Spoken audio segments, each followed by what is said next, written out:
자, 오늘은 계시록 강의 121번째 시간이고요. 곡과 마곡의 전쟁에 관한 이야기를 이번 주와 다음 주에 걸쳐서 다뤄드릴 텐데, 이 부분을 오늘 주제로 여러분에게 설명해 드리겠습니다. 제가 제목을 곡과 마곡의 전쟁에 대한 오해라고 했잖아요. 이게 정말 오해가 많아요. 곡과 마곡의 전쟁에 대한 오해가 많은데, 그 부분을 여러분이 제대로 아셔야 돼요. 그래야지 이상한 것에 흔들리지 않죠. 그래서 오늘 그 부분에 대해서 집중적으로 다뤄드리도록 하겠습니다. 일단 우리가 마지막 때의 기간을 카운트하는 관점들이 입장에 따라 달라요. 제가 주로 여지껏 두 가지의 입장을 설명해 드렸죠. 예수 그리스도의 초림부터 재림 때까지를 크게 보면 이제 마지막 때라고 보는 입장이 있다 그랬고요. 그리고 또 좁은 의미에서는 7년 한란의 전 기간, 광의의 입장에서는 마지막 때의 마지막에 해당하는 건데, 협의의 입장에서는 그것이 이제 7년 한란의 그 기간, 딱 7년이 마지막 때라고 보는 입장이 있습니다. 그런데 또 한 가지는 이 마지막 때를 어디까지 보냐면은 최후의 심판인 백보자 심판 때까지를 마지막 때로 보는 입장이 있습니다. 여러분, 백보자 심판이 언제 일어나죠? 천년왕국 지나서 일어나죠. 그래서 천년왕국 지나서 이제 곡과 마곡의 전쟁이 있고, 그리고 백보자 심판이 있을 때 비로소 인류 역사가 완전히 종결되는 겁니다. 그 전까지 인류는 세상에 살고 있습니다. 이 세상에 살고 있습니다. 그래서 그 백보자 심판이 진정한 의미에서 마지막 때다라고 보는 입장이 있어요. 그래서 이 세 가지의 입장을 여러분이 잘 이해하시기 바랍니다. 그래서 보통은 우리가 예수 그리스도의 초림부터 재림까지가 이제 마지막 때라고 이야기를 하지만은, 이렇게 좁게 범위를 줄여서 말할 수 있고요, 범위를 더 최후의 심판까지 확장해서 말하는 입장도 있다는 사실을 아시기 바랍니다. 자, 그런 관점에 따르면은 하나님께서 창조하신 세상은 세 단계를 거쳐서 완성이 된다는 것을 알 수가 있습니다. 제일 먼저 하나님께서 첫 번째 창조한 세계, 지금 이 현존하는 세계가 첫 번째 세상이고요. 지난주에 얘기했던 천년왕국이 현재 세상을 갱신한 세계이고요. 그리고 세 번째 세상이 이 천년왕국을 넘어서 새하늘과 새 땅이 펼쳐지면서 또 다른 새로운 창조가 일어나죠. 그 창조된 나라를 영원한 왕국이라고 부릅니다. 그래서 하나님께서는 이 세 개의 새로운 세상들을 우리에게 허락을 하셨습니다. 그래서 이게 마지막 때와 다 연관이 되어 있다는 것을 알 수가 있습니다. 어떤 관점에서 마지막 때를 보냐에 따라서 이 새로운 세상에 우리가 어느 시기에 사냐, 또 통과하냐가 결정이 된다는 것입니다. 그리고 성경이 말하는 마지막 때의 핵심은 예수 그리스도의 재림입니다. 그러니까 예수님이 오셔야지 마지막 때가 완성이 되는 겁니다. 그런데 예수님이 오시기 전에 반드시 먼저 선행해야 될 두 가지 사건이 있습니다. 적그리스도가 등장하는 거고, 대규모의 배도가 있게 됩니다. 자, 데살로니가 후서 2장 3절 세 번역으로 읽어주세요. 여러분은 아무에게도 어떤 방식으로도 속아 넘어가지 마십시오. 그날이 오기 전에 먼저 믿음을 배신한 일이 생기고 불법자 곧 멸망의 자식이 나타날 것입니다. 여기서 그날은 마지막 때 말하는 겁니다. 이 마지막 때가 오기 전에는 먼저 믿음을 배신하는 배도의 사건이 있을 것이고, 그 다음으로 적그리스도가 등장하게 된다는 것입니다. 자, 그래서 마지막 때를 어떤 관점에서 보냐에 따라서 마지막 때에 앞서서 일어나는 중요한 사건, 배도가 어느 포인트에서 대규모의 배도가 일어나는 것을 우리가 두 가지 관점에서 볼 수가 있어요. 그러니까 첫 번째 배도는 예수님의 재림 직전에 일어나는 사건입니다. 그래서 예수님이 재림하시기 직전에 첫 번째 배도가 일어납니다.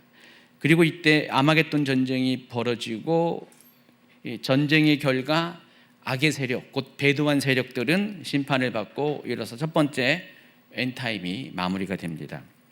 자, 그런데 그걸로 끝날 줄 알았는데 그것이 끝이 아니에요. 성경을 보면은 아직 세상은 완전한 끝에 이르지 않습니다. 그래서 아까 세 번째 연장된 마지막 때의 관점에서 보았듯이 아직 영원한 세상이 남아 있어요. 그래서 영원한 세상이 오기 전에 또 한 번의 배도가 있다는 것입니다. 그리고 그 다음에 마지막 심판이 있어요. 자, 아까 말씀드린 것처럼 마지막 때를 세 가지 관점에서 본다고 그랬어요. 예수 그리스도의 초림과 재림의 기간이 일반적으로 우리가 생각하는 마지막 때고, 그 마지막 때의 마지막 짧은 7년 환란의 기간이 또 마지막 때라고 보는 입장이 있는데, 그리고 또 연장된 입장에서 마지막 때가 최후의 심판까지, 영원한 왕국이 도래하기 전까지 그 최후의 심판 때까지 보는 것이 세 번째 입장이라고 했습니다. 그런데 동일하게 이 마지막 때가 올 때는 똑같이 전쟁이 있고 배도가 있다는 것입니다. 마치 패턴처럼 반복되는 그게 있어요. 그래서 첫 번째 예수 그리스도 초림부터 재림까지의 일반적으로 생각하는 마지막 때의 끝에는 아마겟돈 전쟁이 있고, 그리고 또 예수 그리스도의 재림이 있게 됩니다. 그리고 그때 또 배도가 있게 되고요. 그리고 가장 넓은 범위에서 영원한 왕국이 도래하기 직전까지가 세상이 존속하는 것으로 보는 입장에서는 거기도 똑같이 먼저는 전쟁이 있는데 그 전쟁이 곡과 마곡의 전쟁이고, 그리고 최후의 심판이 있게 된다는 것입니다. 이와 같이 우리 마지막 때를 바라보는 관점에 따라서 우리 마지막 때에 일어나는 배도의 현상들이 이런 식으로 전개가 됩니다. 그래서 오늘 다뤄드릴 것은요, 이미 다 우리가 천년왕국까지 다 다뤄졌기 때문에 그 다음 순서, 시간 순서적으로 도래하는 이 곡과 마곡의 전쟁에 대해서 소개를 하는데, 이 곡과 마곡의 전쟁도 똑같이 대규모의 배도 사건이 전제를 두고 곡과 마곡의 전쟁이 일어나게 된다는 것입니다. 그래서 여러분 표를 보시면 이렇게 두 개의 배도 사이에 천년왕국이 들어가고요. 그리고 두 개의 배도는 똑같이 아마겟돈 전쟁, 곡과 마곡의 전쟁에는 전쟁이 똑같이 일어나고요. 그리고 첫 번째 배도일 때는 하나님께서 이 세상을, 이 지구 환경을 심판하시고, 그리고 두 번째 배도일 때는 완전히 이 세상을, 이 지구 환경이 아니라, 지구 환경은 이미 천년 전에 심판을 받았고 세상을 완전히 모든 것들을 멸망시키는 최후의 심판이 있게 된다는 것입니다. 자, 이와 같은 그 어떤 패턴이 보여지고 있습니다. 그런 의미에서 곡과 마곡의 전쟁은 진짜로 마지막 때에 있을 또 한 번의 배도의 사건이라는 것을 오늘 말씀을 드리고자 합니다. 자, 곡과 마곡의 전쟁에 대해서 오늘 주제가 오해인데, 엔타임을 연구함에 있어서 가장 논란이 되는 주제 가운데 하나가 이 곡과 마곡의 전쟁이에요. 사람들이 이 곡과 마곡의 전쟁을 많이들 오해하고 있는 게 사실이에요. 오해할 수밖에 없는 이유가 에스겔 38장에서 39장 사이에 보면은 이 곡과 마곡의 전쟁에 대한 예고가 있어요. 그러니까 동일한 이름의 전쟁이 에스겔 38장에서 39장에 소개되고요.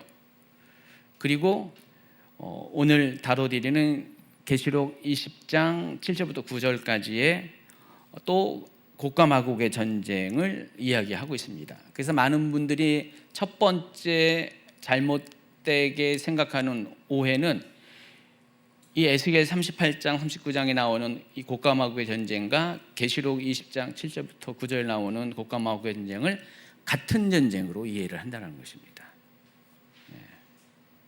명칭은 같아 보이지만은 그런데 성격은 전혀 다른 전쟁이라는 것을 아시기 바랍니다. 그러니까 전쟁이 일어나는 시점과 전쟁을 벌이는 참전의 주체와 또 그 어떤 지리적 범위와 전개 양상과 뭐 결말 후속 처리 뭐 이런 것들이 두 개의 전쟁이 이름은 비슷해 보이지만은 본질적으로 다른 전쟁이라는 것을 아시기 바랍니다.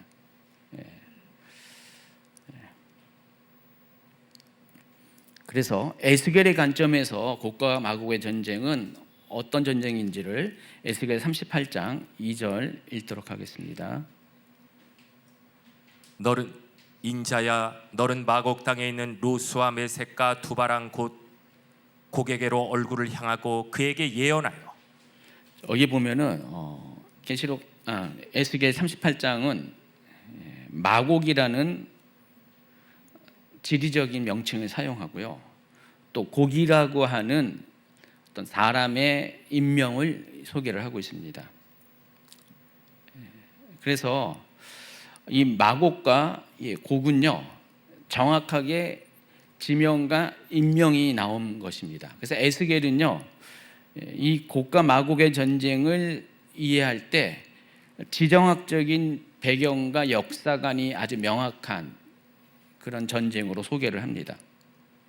그래서 에스겔에서의 곡과 마곡은 특정 인물과 지역을 가리키는 겁니다. 그래서 여러분 곡이라는 게 어디냐면은 누구냐면은 고대 마곡 땅을 통치하는 수령입니다. 우두머리 왕입니다. 많은 왕들이 있는데 그 왕들 중에서 우두머리 왕. 옛날 고대 시대에는요, 그 도시국가 형태로 많이 왕국들이 존재했어요.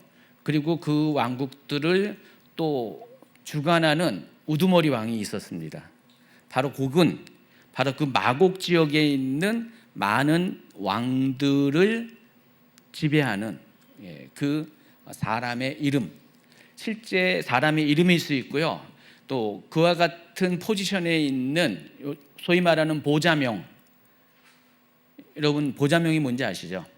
옛날에는 왕들을 뭐 이렇게 자기 여기 사람 이름으로 부르지 않고 왕들을 호칭하는 각각의 민족마다 특별한 호칭이 있어요.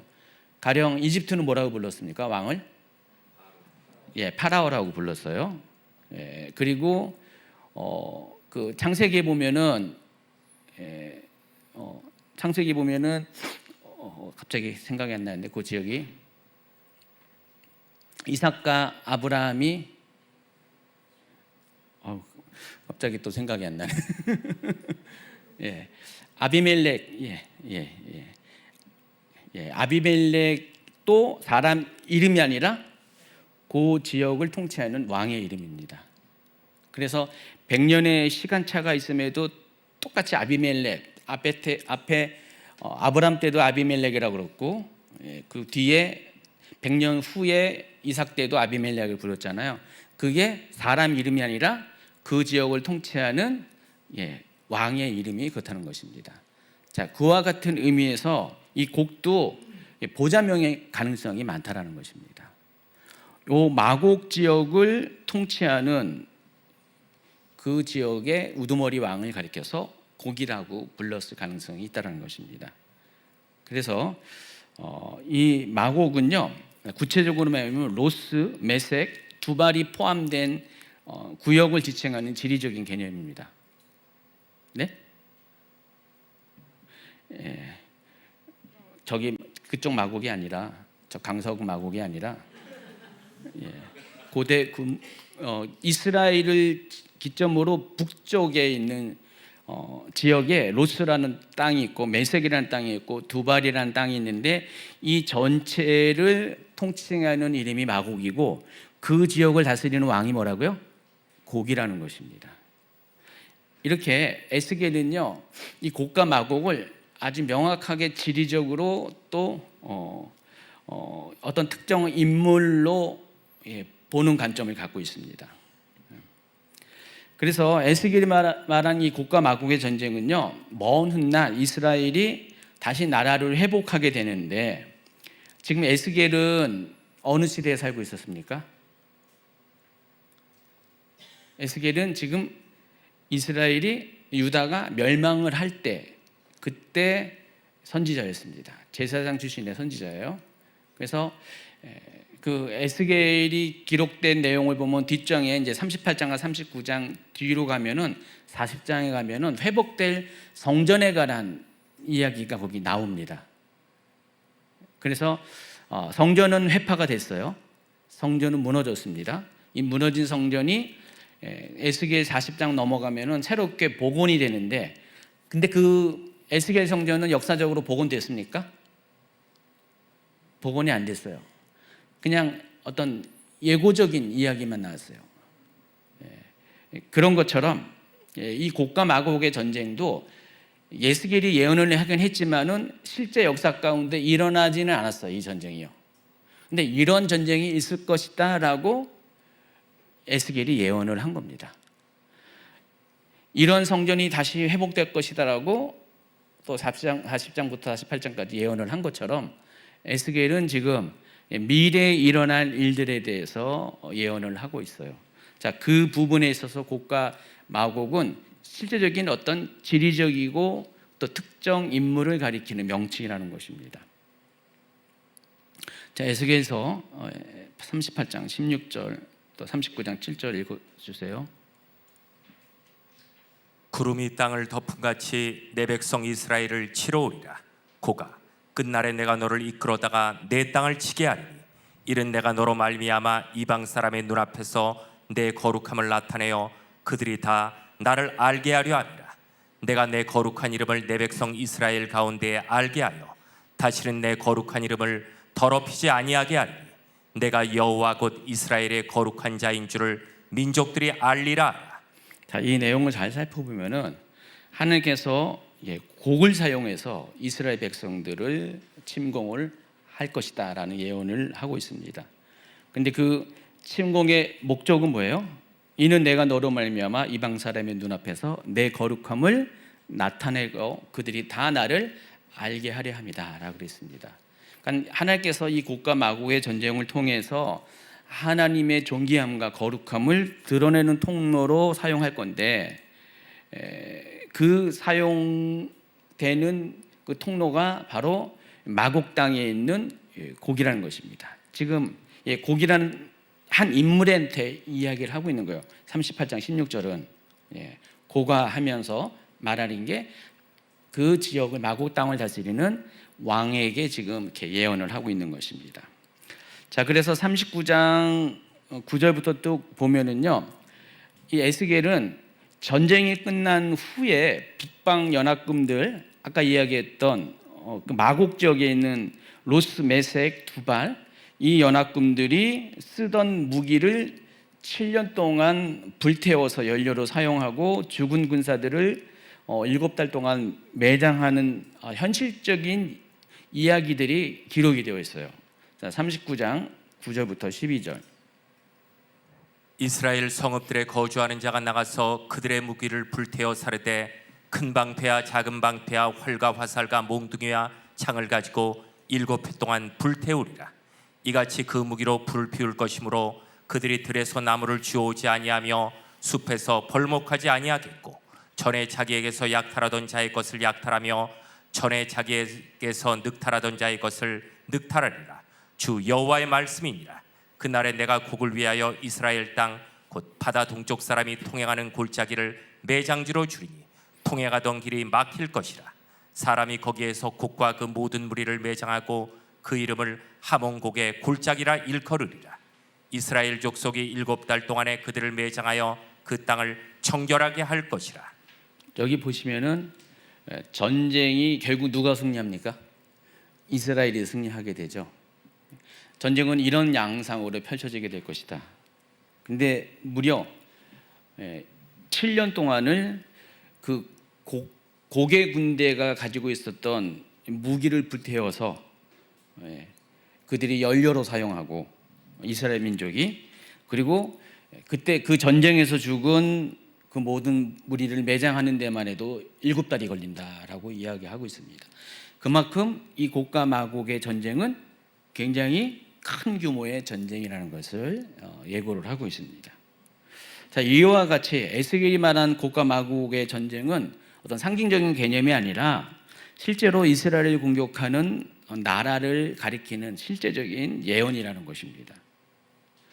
어쨌든 하나님께서 이 북방 연합군을 사용하셔서 이스라엘을 침공하게 했지만은 또 하나님께서 그들을 또 막아내게 하심으로 하나님의 능력이 세상에 드러나게 하는 실제 일어날 전쟁에 대한 예언이 에스겔 38장 39절의 곡과 마곡의 전쟁이라는 것입니다. 그래서 에스겔이 본 것은 이스라엘 주변의 지정학적 전쟁이자 그 속에서 하나님이 자신의 백성을 보호하시고 하나님이 참 주권자이심을 보여주는 역사적인 사건에 대한 예고입니다. 자, 그런데 이 계시록에서는 이 곡과 마곡을 어떻게 보냐? 계시록에서는 이 곡과 마곡을 어느 특정 인물과 지역을 가리키는 것으로 보지 않습니다. 7절, 8절, 계시록 20장 7절, 8절을 읽어주세요.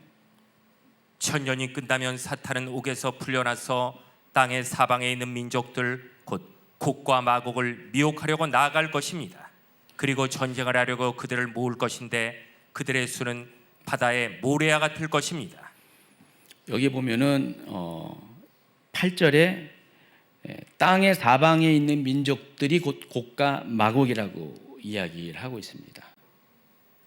자, 그런데 우리가 에스겔을 통해서 보면은 이 마곡이라는 것이 이스라엘 북쪽의 세 나라를 가리키는 어떤 지역명이고 곡은 그 나라들을 다스리는 우두머리 왕을 이야기한다고 그랬어요. 근데 여기서 계시록에서 보면은 그런 개념이 아니라 땅의 사방에 있는 민족들을 통칭한 이름이 곡과 마곡이라는 것입니다.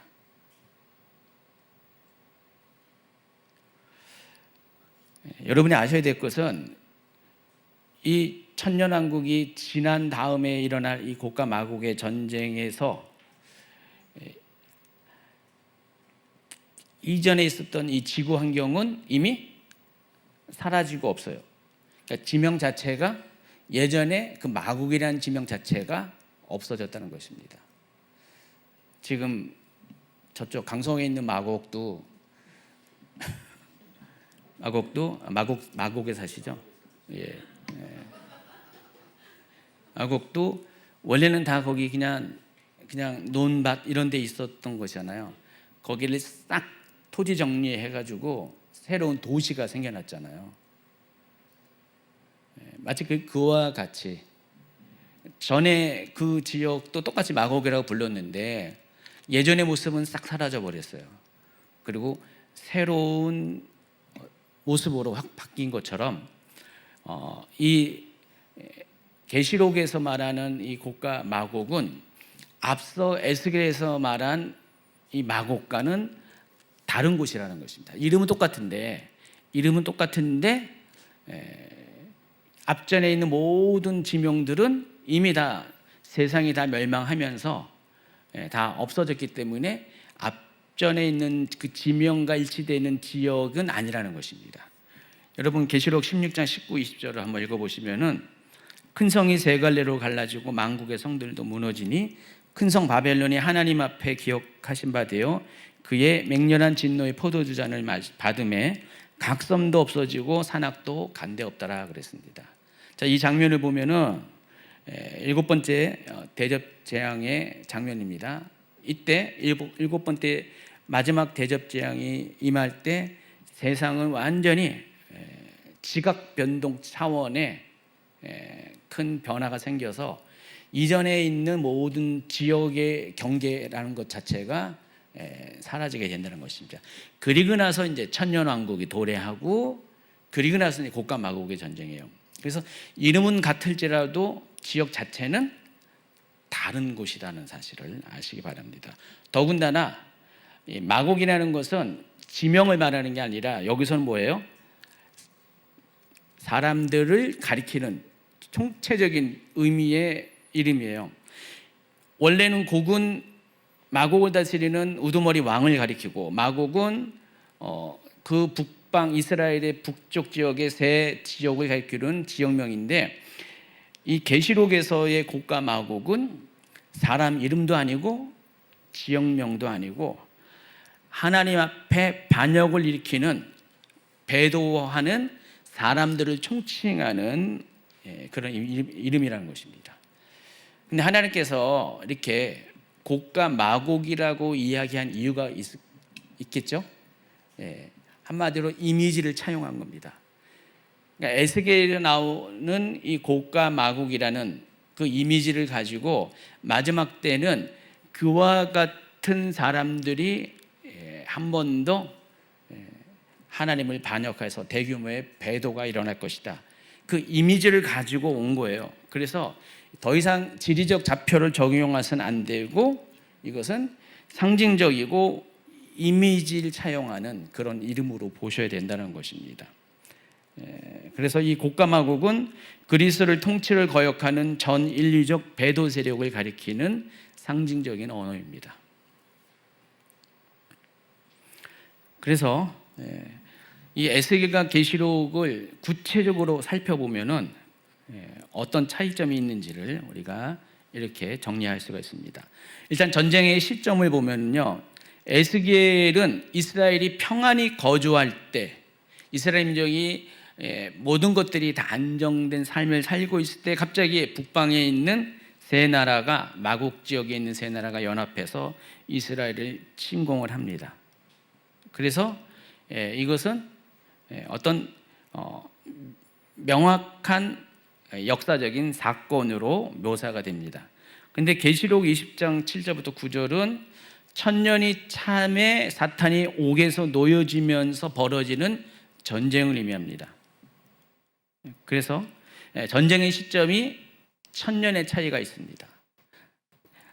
전쟁의 차원이 천년의 차이가 있는 게 아니라 적어도 천년 이상의 차이가 있다는 것입니다. 그러니까 곡과 마곡의 전쟁이 실제 이스라엘 역사 가운데 성취되지는 않았어요.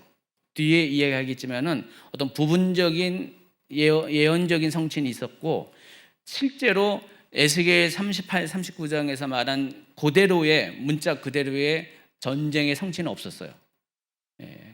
그래서 아무리 그것을 길게 잡아도 곡과 마곡의 전쟁이 인류가 생존했던 그 시대에 일어날 전쟁이라고 한다면은 그 사이에 천년왕국이 들어가기 때문에 최소한 천년의 시간 간격이 있다는 것입니다.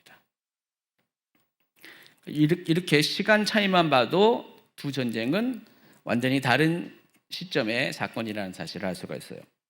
그리고 참전 주체가 누구냐, 누가 누구와 싸우는가. 에스겔서에는 특정 동맹 집합이 있어요. 세 나라가 동맹을 해서 싸우는 전쟁인데, 계시록에는요 전 지구적이고 보편적인 민족들이 전쟁의 대상자가 됩니다. 상대편이 됩니다. 에스겔에서는 마곡 지역에 있는 세 나라였어요. 근데 계시록에서는 전 지구적인 그런 전쟁이라는 것입니다. 그래서 전쟁의 주체에 대한 것이 다르다는 사실을 아시기 바랍니다. 그리고 지리적인 범위는, 에스겔은 지리적인 좌표가 선명하다고 아까 말씀드렸어요. 그러나 계시록은 이 세상이 멸망한 이후에, 지형이 다 재편 이후에 벌어지는 전쟁이기 때문에 이 곡과 마곡은 상징적이고 포괄적인 범위라고 보아야 한다는 것입니다. 그리고 전쟁의 전개 방식, 전쟁의 결말과 후속 처리 과정을 보면은 에스겔은 구체적으로 말, 병거, 방패 등 고대 전쟁의 무기가 등장합니다. 그리고 아까 말씀드린 것처럼 전쟁 이후에 7개월 동안 그때 죽은 자들을 매장하고, 그들을 매장한 골짜기를 가리켜서 하몬곡의 골짜기라고 아예 명확하게 이야기를 하고, 그들이 사용한 무기들을 7년간 연료로 사용하는 긴 후속의 과정이 실제적인 전쟁의 양상으로 소개되고 있어요. 그러나 계시록에서는 그런 실제적인 전쟁에 대한 내용이 없어요. 구체적인 묘사가 전혀 없습니다. 사탄이 사람들을 모아서 땅의 사방에 있는 백성들, 그들이 곧 곡과 마곡인데, 그들을 모아서 하나님이 사랑하는 성을, 예루살렘 성이겠죠, 거기를 포위하고 전쟁이 벌어지지만은 하늘에서 불이 내려와서 그들을 태워버려서 전쟁은 즉시로 끝나게 됩니다. 그래서 에스겔에서의 전쟁은 인간 대 인간의 전쟁이고요. 계시록의 전쟁은 하나님과 벌이는 전쟁이라는 사실, 전쟁의 이 주체가 다르다는 것을 아시기 바랍니다.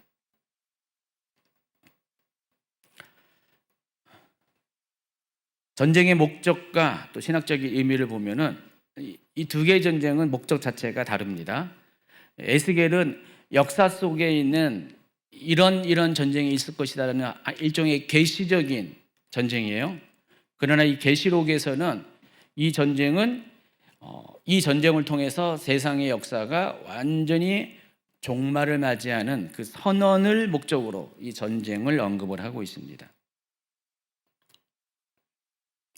그래서 천년 왕국 말기에 사탄이 잠시 풀려나와서 인간의 자유의지를 시험하고 그 결과 하나님을 대적하는 무리들이 나타나면서 이 고가 마국의 전쟁은 결과적으로 마지막 영원한 왕국에 들어가기 전에 정말로 그 나라에 들어갈 수 있는 사람들을 최종적으로 점검하고 확인하는 그런 차원의 전쟁이라고 보면 됩니다. 제가 이 부분은 다음 주에 잘 설명을 할 겁니다. 그러니까 왜 고가 마국의 전쟁에서 사람들은 반역을 일으키고 그 반역을 일으키는 사람들이 과연 누구인가? 이걸 보면은 이 말이 무슨 의미인지가 이제 설명이 됩니다.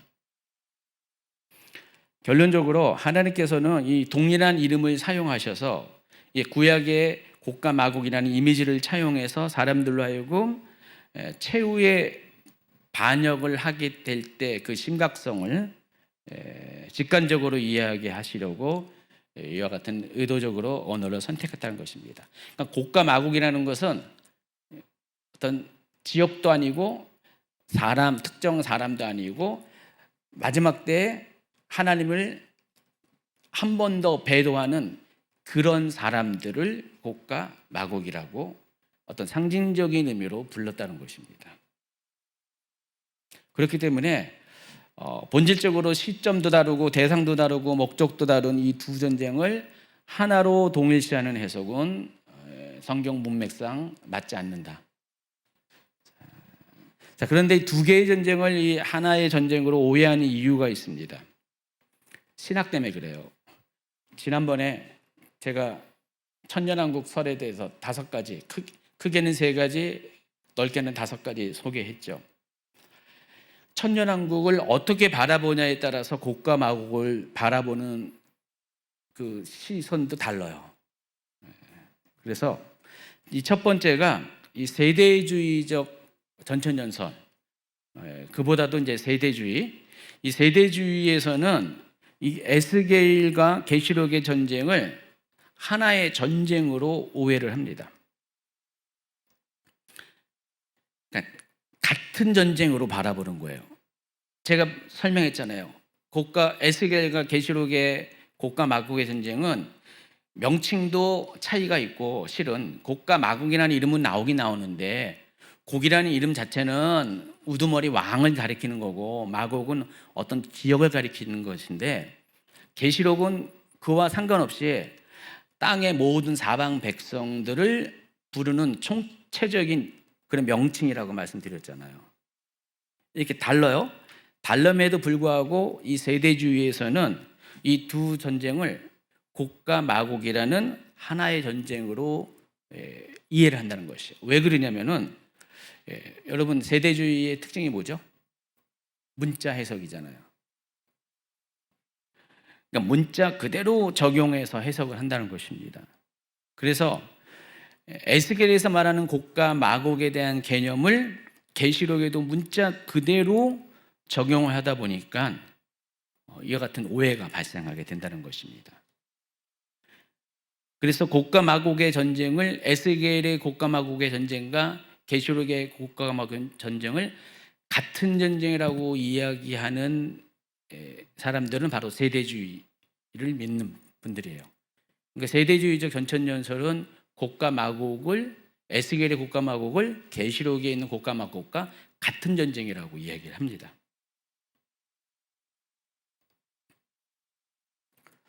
그래서 이 마곡을 보면은 북쪽에 있는 세대주의적 해석에 하면은 북쪽에 있는 큰 나라를 의미하는데, 그래서 이 세대주의자들은요 이 마곡을 가리켜서 러시아 남부 지역을 의미한다라고 봅니다.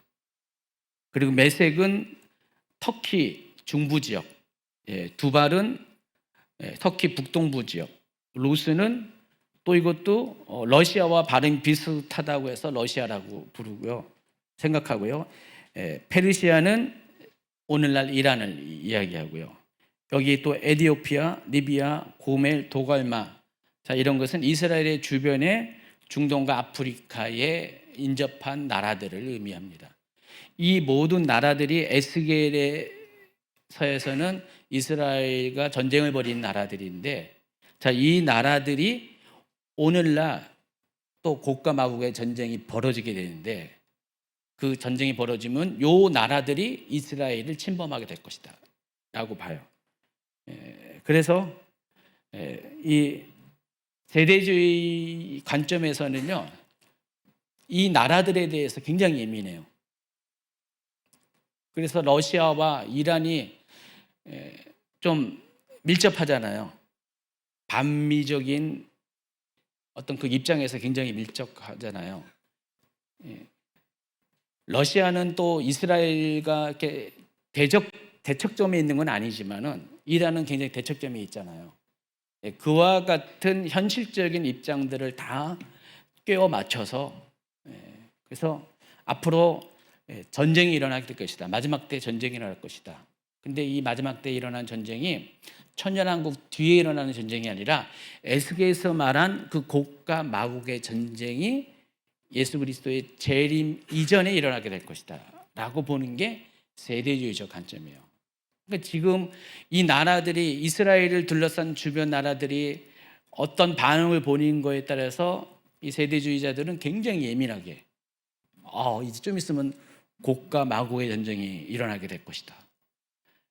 18번으로 자주 사용하는 표현들이 그래요. 이 나라들, 여기 언급한 나라들의 어떤 이상 징후만 보이면은 이제 곡과 마곡의 전쟁이 가까이 왔다. 조심해야 된다. 뭐 그런 얘기들을 많이 하게 된다는 것입니다.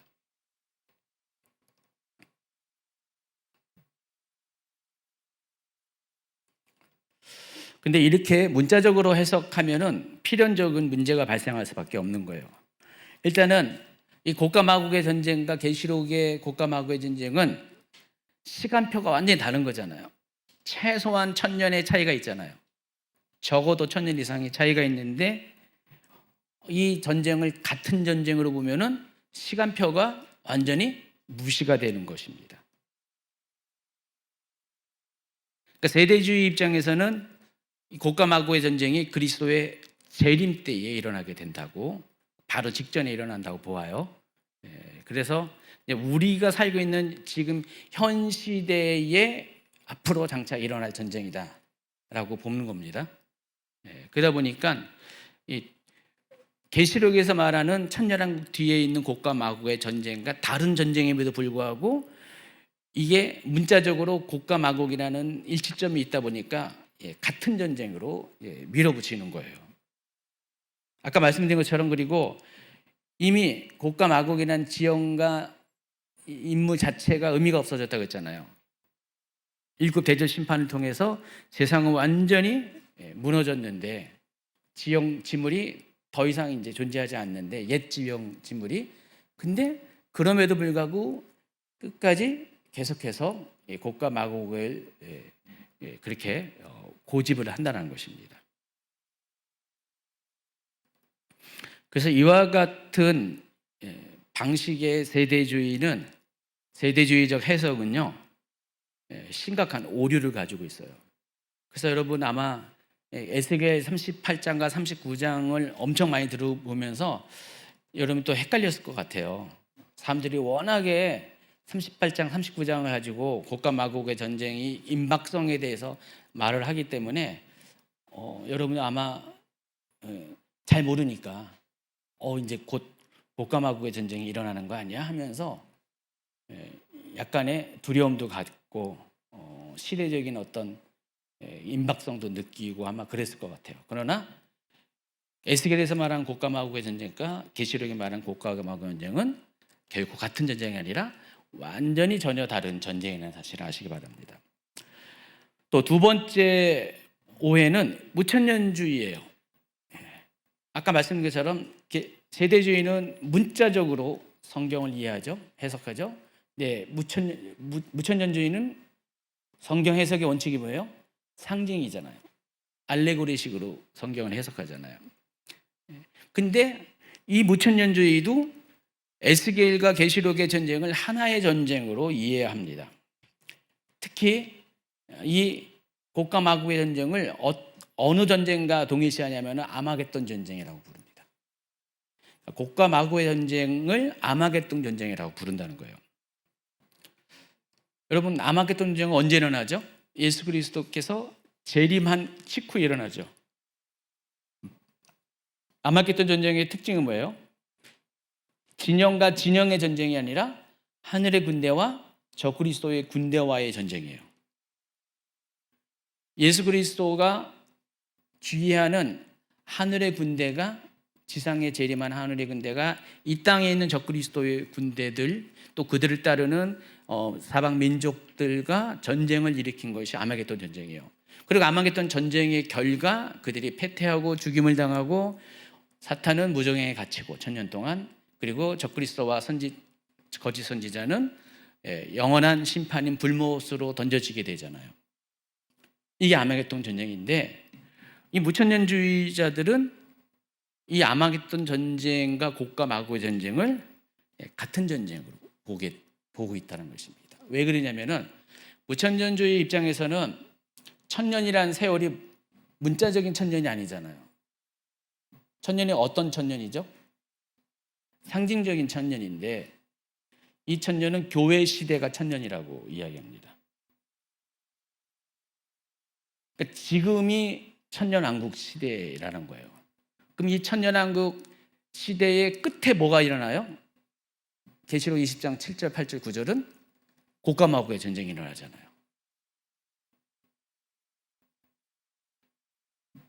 그렇기 때문에 세대주의도 이 전쟁을 이렇게 오해하지만은 이 무천년주의도 이 전쟁을 그와 같은 무천년주의 특유의 시간 개념에 의해서 천년왕국의 맨 마지막에 발생하는 곡과 마곡의 전쟁을 예수 그리스도의 재림 이전에 발생하는 아마겟돈 전쟁과 동일시를 한다는 것입니다. 그러니까 아마겟돈 전쟁이 곧 곡과 마곡의 전쟁이라는 거예요. 그러니까 세대주의는 에스겔의 곡과 마곡의 전쟁이 곧 천년왕국 뒤에 일어나는 곡과 마곡의 전쟁과 같은 전쟁이에요. 세대주의는 이것을 아마겟돈 전쟁이라고 표현하지 않아요. 그러나 무천년주의는 이 곡과 마곡의 전쟁을 아마겟돈 전쟁과 같은 전쟁, 또 다른 말로 세계 제3차 대전이다라고 이야기를 하고 있습니다.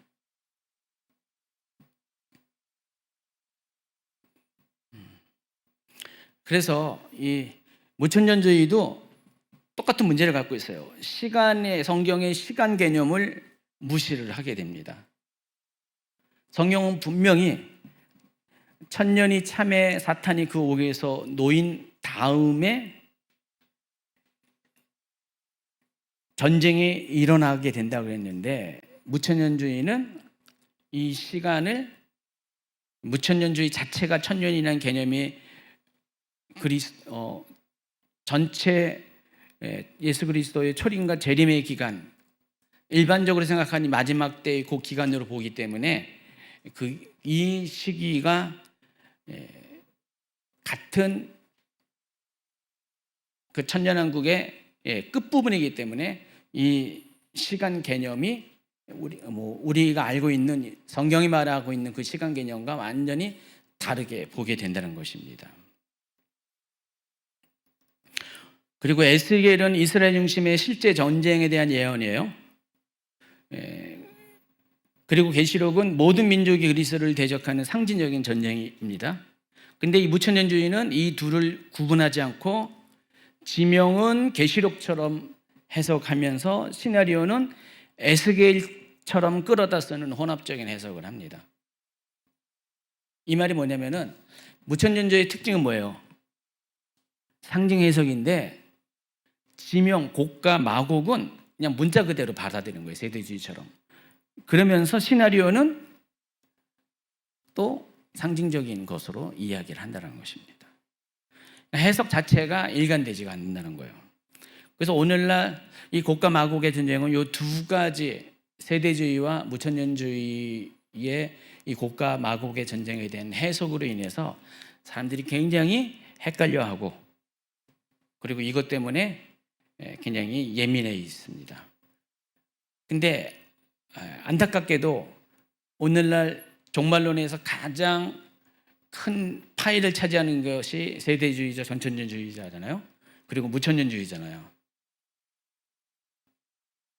그러니까 이 두 가지 주장이 말하고 있는 고가 마곡의 전쟁에 대한 것들이 사람들에게는 그냥 정답으로 생각을 하는 거예요.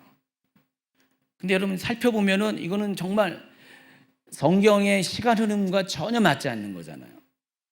이렇게 맞춰도 저렇게 맞춰도 전혀 다른 전쟁인데 이것을 억지로 이렇게 끌어다가 맞추는 것임에도 불구하고 또 사람들은 그것을 또 믿고 있다는 것입니다.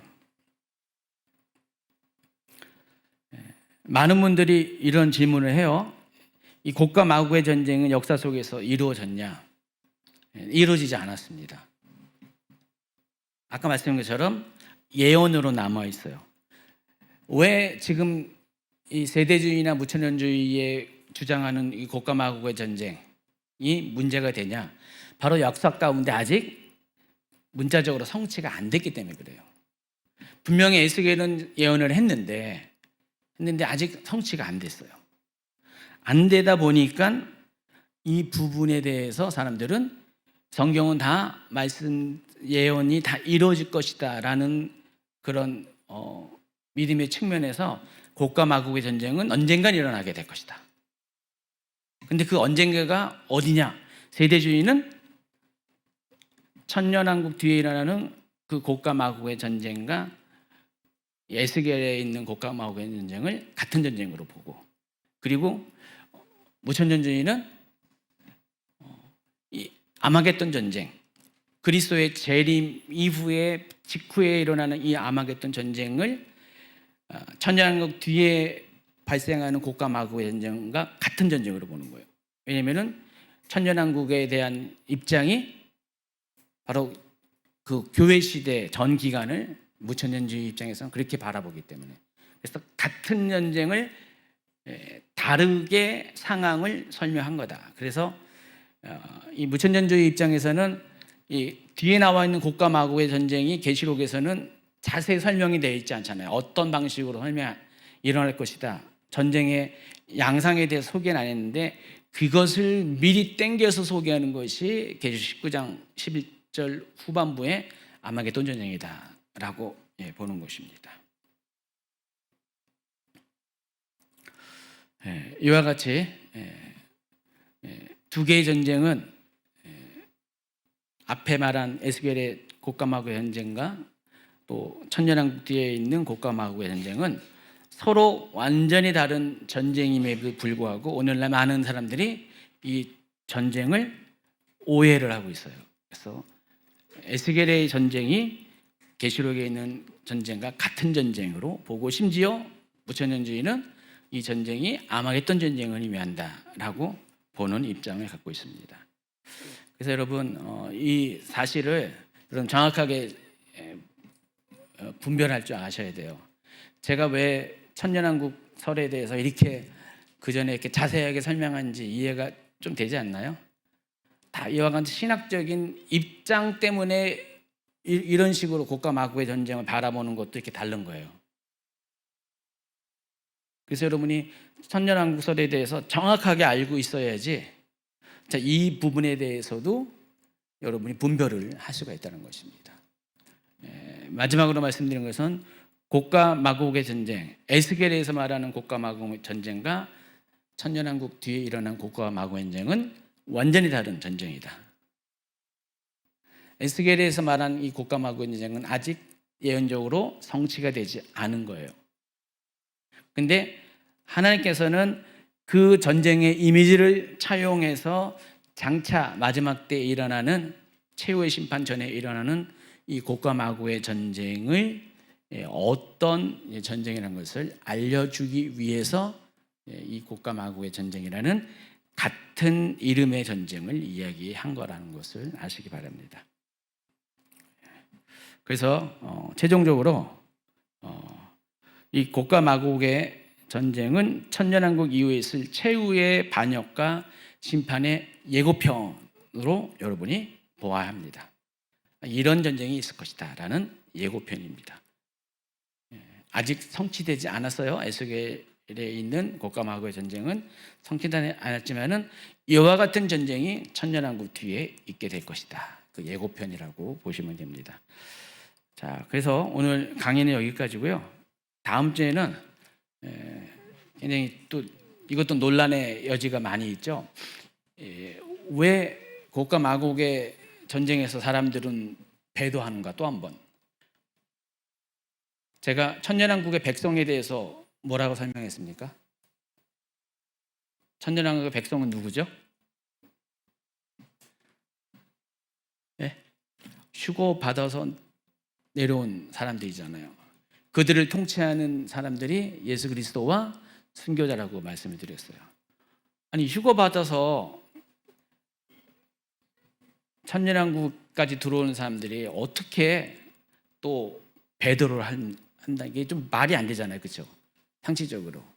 근데 왜 그럴 수밖에 없는지 그런 가능성에 대해서 다음 주에 소개를 할 겁니다. 그래서 이 곡과 마곡으로 총칭한 바로 하나님을 대적하는 땅의 사방의 백성들은 어떤 사람들인가, 이 부분을 다음 주에 집중적으로 다뤄드리도록 하겠습니다.